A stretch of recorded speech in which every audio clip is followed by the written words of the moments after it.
नमस्कार, मैं हूं रविंद्र जैन और आप देखना शुरू कर चुके हैं सबकी खबर।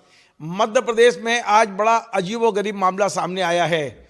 एक केंद्रीय मंत्री ने मध्य प्रदेश के मुख्यमंत्री को शिकायत की है कि प्रदेश के एक आईएएस अधिकारी उनके जीजा से अपमानजनक व्यवहार कर रहे हैं, जाति सूचक गालियां दे रहे हैं और उनको बहुत ज़्यादा बेइज्जत कर रहे हैं। और ये बात कही है केंद्रीय मंत्री फग्गन सिंह कुलस्ते ने। और उनके जीजा हैं अशोक धुर्वे, जो इस समय जबलपुर में पूर्व विद्युत वितरण कंपनी में सुपरिटेंडेंट इंजीनियर हैं। पूरा मामला क्या है मैं विस्तार से बताऊंगा, लेकिन ये शिकायत अब मोहन यादव की टेबल पर पहुंच गई है और डॉक्टर मोहन यादव, मुख्यमंत्री डॉक्टर मोहन यादव को अब इस संबंध में फैसला करना है, क्योंकि फग्गन सिंह जी कुलस्ते के बारे में बताया जा रहा है कि उन्होंने अपनी शिकायत में ये भी कहा है कि मध्य प्रदेश में भारतीय जनता पार्टी की सरकार को बनवाने वाले आदिवासी हैं और आईएएस अधिकारी आदिवासियों का अपमान करें, ये उचित नहीं है। लेकिन इस खबर की हमने और भी तहकीकात की है और जानने की कोशिश की है कि ये पूरा मामला क्या है। मैं पूरा विस्तार से आपको बताता हूँ। मामला ये है कि फग्गन सिंह जी कुलस्ते, आपको मालूम है, पिछले दिनों मंडला से चुनाव हार गए हैं और इस चुनाव हारने के बाद उन्होंने सबसे पहला हमला बोला है जो पूर्व विद्युत वितरण कंपनी है जबलपुर में, उसके जो प्रभारी हैं आईएएस अधिकारी हैं अनय द्विवेदी जी। अनय द्विवेदी जी के बारे में पहले भी कई खबरें पढ़ी होंगी, बड़े सख्त अधिकारी हैं, इसमें कोई दो राय नहीं है।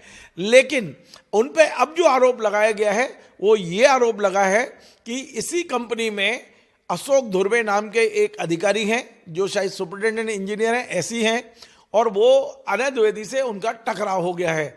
अब फग्गन सिंह जी कुलस्ते कहते हैं कि वे मेरे रिश्तेदार हैं, हमें पता चला है कि वो उनके जीजा जी हैं, होंगे बिल्कुल। लेकिन अब ये जीजाजी का अपमान अनय द्विवेदी जी ने क्यों किया है, ये समझने की बात है। उनका कहना है कि उनको जातिगत गालियां दी गई हैं, उनका अपमान किया गया है और ये हम बर्दाश्त नहीं करेंगे। अनय द्विवेदी अब वहाँ रहने लायक नहीं है, उन्हें तो कार्यालय में अटैच कर देना चाहिए, फील्ड में पोस्टिंग नहीं देना चाहिए। आप ये बताइए कि क्या विद्युत वितरण कंपनी कोई फील्ड है? वो भी एक कार्यालय है, लेकिन केंद्रीय मंत्री का मानना है कि वहाँ से हटा देना चाहिए उनको। और ये शिकायत डॉक्टर मोहन यादव जी के पास आ गई है। और मैं आपको बता दूं, ये शिकायत ऐसे माहौल में की गई है जब मीडिया ने मोहन यादव जी की छवि ऐसी बना दी है कि कोई भी अधिकारी मध्य प्रदेश में यदि बदतमीजी करेगा तो उसके खिलाफ कार्रवाई होगी। ऐसे समय में फग्गन सिंह कुलस्ते ने भी अपना तीर चला दिया और उनने तत्काल शिकायत कर दी अनय द्विवेदी जी के खिलाफ। अब हमने तहकीकात करने की कोशिश की कि आखिर ये मामला क्या है। अनय द्विवेदी जी, ऐसी क्या बात हुई जो एक जानते हुए कि ये फग्गन सिंह जी कुलस्ते के जीजाजी हैं, उनके साथ में यदि वो गाली गलौज कर रहे हैं या जातीय सूचक मतलब शब्दों का उपयोग कर रहे हैं तो मामला क्या है। तो हमें पता चला कि अशोक धुर्वे जी की कई शिकायतें हैं, शायद उनकी कोई एफआईआर भी है, इसकी बात की कंफर्म नहीं है, पर मेरे को किसी ने भेजा कि कोई उनकी शिकायत है। और इन तमाम सारी शिकायतों के बाद ये इन्हीं अनय द्विवेदी जी ने इनका ट्रांसफर चुनाव से पहले, विधानसभा चुनाव से पहले जबलपुर से रीवा कर दिया था। तब भी फग्गन सिंह जी कुलस्ते ने अनय द्विवेदी से बात की और बताया कि ये मेरे जीजा जी हैं, इनको आप वापस ले आइए। तो अनय द्विवेदी जी ने साफ कह दिया कि मैं उनको वापस अभी नहीं लाऊंगा, मैंने अपने आदेश किए तो मैं अपने आदेश को वापस नहीं करूंगा। हाँ, 4 महीने वो रीवा में रह लें, 4 महीने बाद में ट्रांसफर कर दूंगा। और हमें बताया जा रहा है कि 4 महीने बाद फिर से फग्गन सिंह जी कुलस्ते ने अनय द्विवेदी जी से निवेदन किया और अनय द्विवेदी जी ने अशोक धुर्वे को जबलपुर ले आए। इसके बाद में मध्य प्रदेश में क्या हुआ है कि फग्गन सिंह जी कुलस्ते चुनाव हार गए। चुनाव हारने के बाद में ये एक अलग तरह का प्रेशर उनके पास गया। भारत सरकार ने विद्युत विभाग के लिए एक नई योजना बनाई है और इस योजना का नाम बताया जा रहा है आरडीएसएस। आरडीएसएस जो योजना है वो पूरे देश के लिए है। इसमें वही है जो नए मीटर लगाए जाने हैं, विद्युत का जो एक लॉस जा रहा है उसको कम करना है, वित्तीय जो गड़बड़ियां हैं उसको सुधारना है। और ये योजना 2021 से 2025 तक चलनी है। आपको जानकर आश्चर्य होगा कि इस योजना के लिए भारत सरकार ने पूरे देश के लिए 3,03,758 करोड़ का बजट रखा है।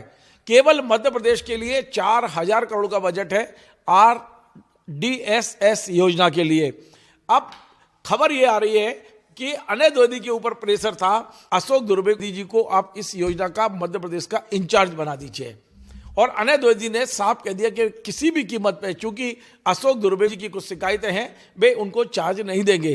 वो उनका रीवा से जबलपुर ट्रांसफर तो कर दिया है, लेकिन इस योजना में अशोक दुर्वे को चार्ज नहीं देंगे। ऐसी खबरें हैं, सूत्र बता रहे हैं, हमारे पास कोई कंफर्म नहीं है, हो सकता है गलत हो सकता अशोक दुर्वे जी कुछ कहना चाहेंगे तो हम वो भी दिखाएंगे।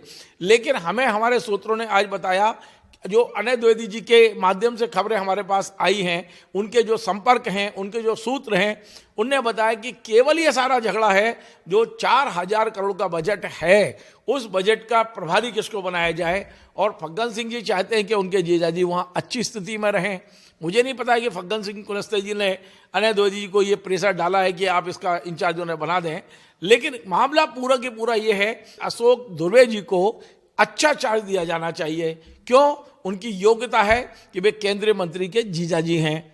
अब जब ये अनय द्विवेदी जी ने साफ कर दिया कि वे उन्हें किसी प्रकार का कोई इस तरह का चार्ज नहीं देंगे, तब ये मामला आ गया।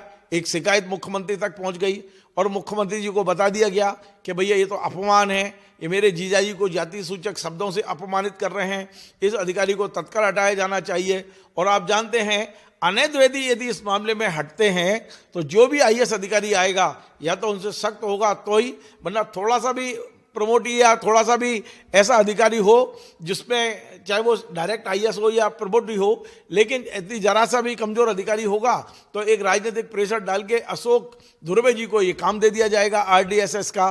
तो ये आरडीएसएस का जो बजट है, इस पर कौन होगा, हम इस पर नज़र बना के रखेंगे कि क्या वाकई इसी की लड़ाई है या लड़ाई कोई और है, वाकई अपमान किया है।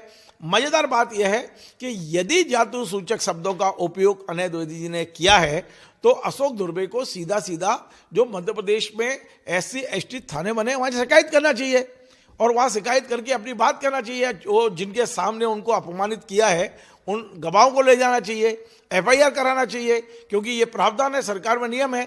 लेकिन अशोक दुर्वे जी तो कोई शिकायत कर नहीं रहे, शिकायत कर रहे हैं उनके साले साहब जिनका नाम फग्गन सिंह कुलस्ते हैं, जो केंद्रीय मंत्री हैं। तो ये बड़ा अजीब मामला मध्य प्रदेश में आया है। अब हमें ये देखना है कि माननीय मुख्यमंत्री जी इसमें क्या कदम उठाते हैं। वे शाजापुर कलेक्टर, गुना कलेक्टर की तरह उन्हें हटाते हैं या फिर इस पूरे मामले को बैठ के सुलझाते हैं, ये 1-2 दिन में पता चलेगा। फिलहाल फग्गन सिंह कुलस्ते ने एक अप्रत्यक्ष रूप से धमकी जरूर दी है कि मध्य प्रदेश में जो भारतीय जनता पार्टी की सरकार रिपीट हुई है उसमें आदिवासियों का बहुत बड़ा योगदान है। ये बात दूसरी है कि फग्गन सिंह कुलस्ते स्वयं चुनाव हार गए हैं, लेकिन मध्य प्रदेश में सरकार बनाने के बारे में उनका मानना है कि आदिवासियों के दम पर यह सरकार आई है, इसलिए आदिवासियों का सम्मान रखना मुख्यमंत्री की जिम्मेदारी है। और हो सकता है कि अशोक दुर्वे जी को यदि RDSS योजना का प्रभारी बना दिया जाए तो उनका सम्मान बहाल हो जाए, ये भी संभव है। लेकिन अब देखेंगे कि आगे क्या क्या होता है। फिलहाल आपको हमारा ये कार्यक्रम पसंद आए, आप इसे शेयर करें, लाइक करें, कमेंट करें और आपसे बार बार निवेदन है, यदि अभी तक आपने हमारे चैनल को सब्सक्राइब नहीं किया है तो जरा मोबाइल निकालो, यूट्यूब खोलो और हमारे इस चैनल को सब्सक्राइब जरूर कर लो, क्योंकि आप सब्सक्राइब करेंगे हमारी हिम्मत बढ़ेगी और हम इसी तरह की बेबाक खबरें आपको देते रहेंगे। नमस्कार।